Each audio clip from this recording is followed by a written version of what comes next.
Bonjour à vous. Voici question à une psy numéro 1. Je suis Brigitte Minel et aujourd'hui je vais vous indiquer quels sont les différents psys. Comme vous le savez, on a les psychiatres, les psychologues, les psychothérapeutes, les psychopraticiens et les psychanalystes. Comment savoir quelle est la différence? On va prendre 3 critères. Les études, la thérapie personnelle, la supervision. Si on commence par le psychiatre, quelles sont les études?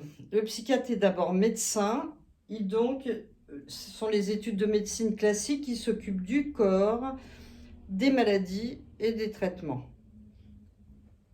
Ensuite, le côté psychiatrie est en fait étudié sur le tas, on pourrait dire, à l'hôpital, en recevant les patients, en posant des diagnostics, en donnant des traitements.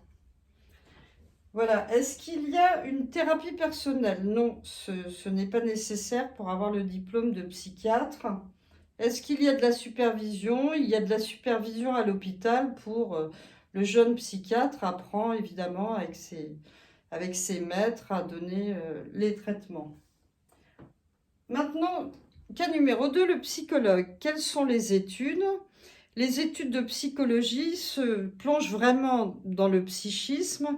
Et l'étudiant apprend la psychologie cognitive, la psychologie du développement, psychologie sociale, psychopathologie.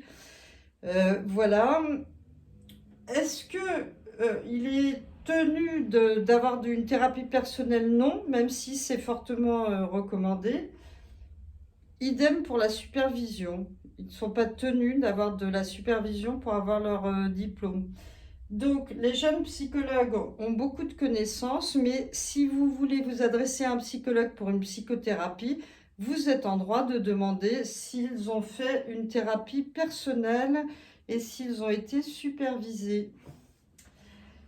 Maintenant, on a les psychothérapeutes. Alors, c'est un peu un ancien titre qu'avaient les psychopraticiens d'aujourd'hui, mais titre qui a été basculé sur les médecins qui le souhaitaient et les psychologues, ce qui est plus approprié.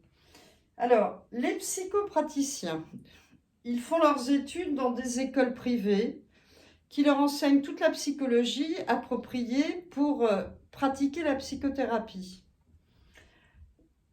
La thérapie personnelle est exigée pour avoir leur diplôme et la supervision aussi. Donc, pour pratiquer de la psychothérapie, les psychopraticiens sont plutôt bien formés. Ensuite, on a les psychanalystes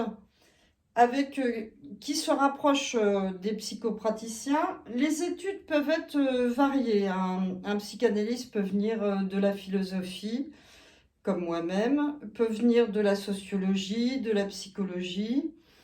La thérapie personnelle est essentielle, c'est même le pivot de la formation, c'est d'avoir clarifié intérieurement sa vie, avoir apaisé ses traumatismes pour être ouvert au patient, ne pas projeter sur lui ou elle ses problèmes ou des théories même.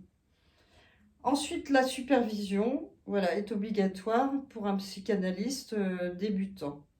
Donc vous avez maintenant, vous pouvez voir à qui vous vous adressez selon vos besoins. Voilà, à très bientôt pour une deuxième vidéo.